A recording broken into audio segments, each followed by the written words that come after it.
And any hearing, you want to step into it with clean hands. It's very, very important. You walk into that courtroom clean, all right? So I would submit a declaration, giving the court some evidence of all the progress you've made.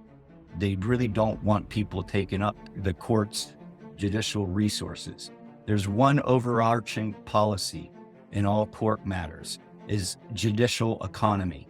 You want to be mindful of that. If you're handling your own case, be mindful of judicial economy. Don't unnecessarily take up the court's time, energy, or resources. If you can make it easier on the court, they will appreciate that. So a declaration before the hearing, with the proper captions saying this is in support of your position at the hearing of this date, so they know what it relates to, and just let them know this is an affidavit of good faith. It really, what's on the judge's mind is always processing the case. They have a lot of cases. They want cases come to conclusion and off their docket.